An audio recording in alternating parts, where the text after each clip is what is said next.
The moment you start explaining yourself, you've already lost leverage.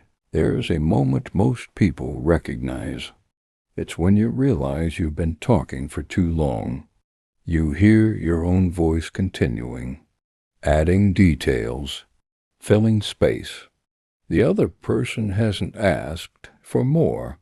They haven't reacted. They're just watching.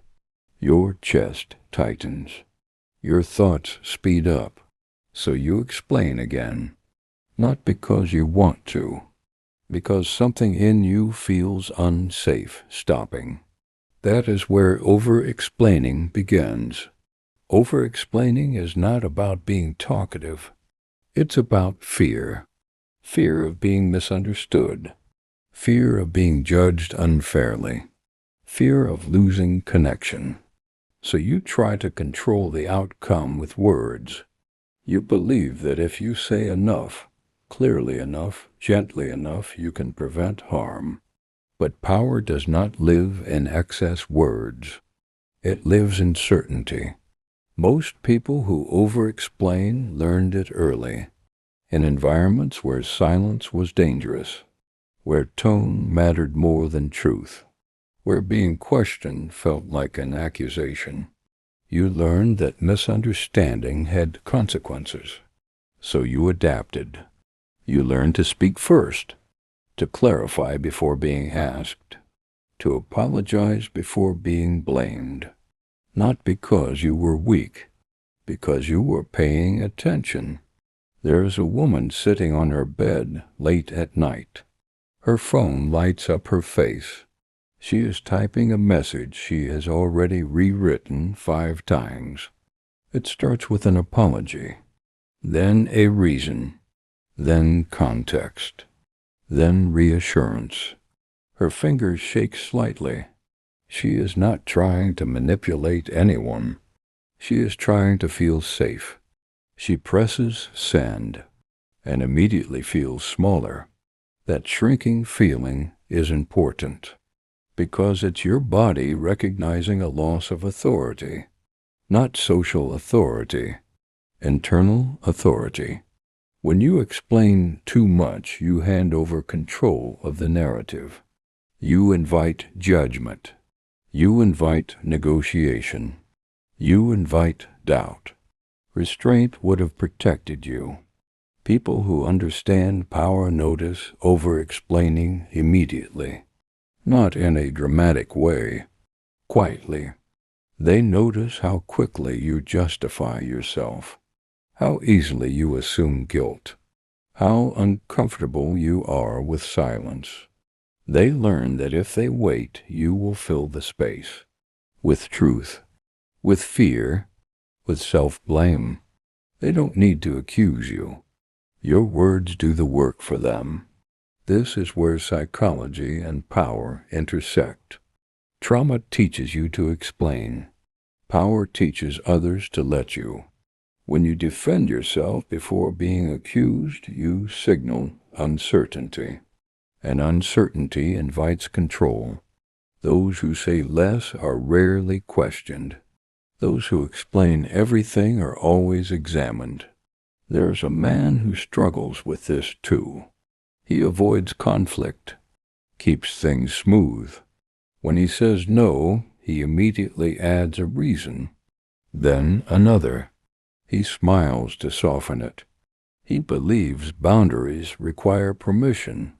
He doesn't realize that authority never asks. It states.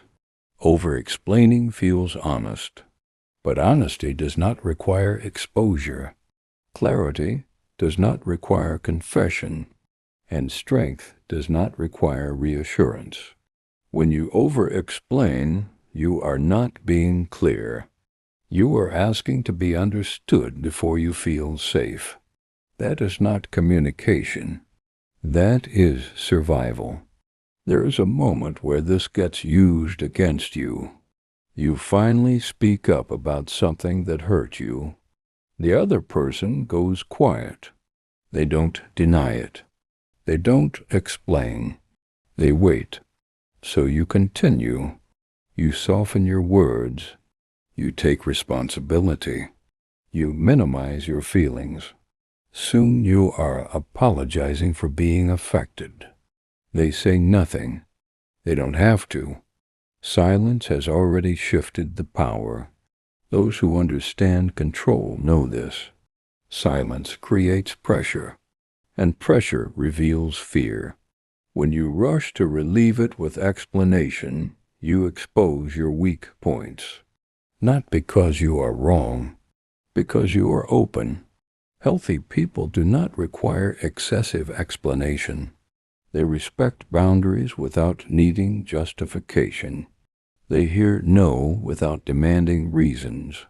They do not punish you with silence. They do not test how much you will reveal. They do not make your clarity expensive. But not everyone is healthy. Some people feed on access. They benefit from your self-doubt. They benefit from your emotional labor. They benefit from your need to be understood. When you stop over-explaining, they feel it immediately, and they will call it coldness, distance, change. What they mean is loss of control. There is discomfort when you stop explaining.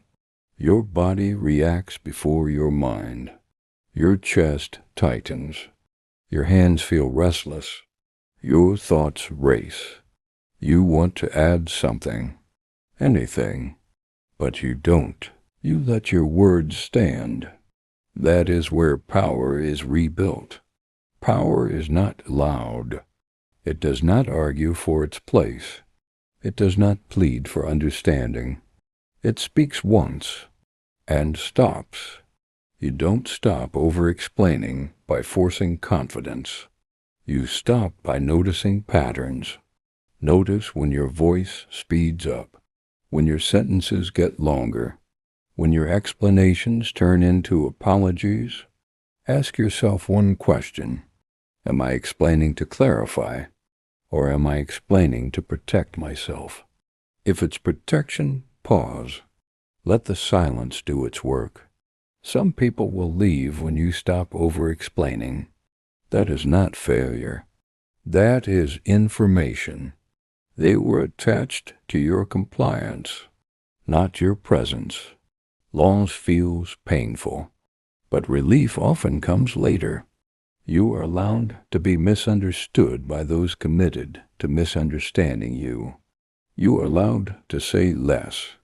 You are allowed to let people sit with discomfort. You are allowed to be firm without being cruel. Authority is calm. It does not chase agreement.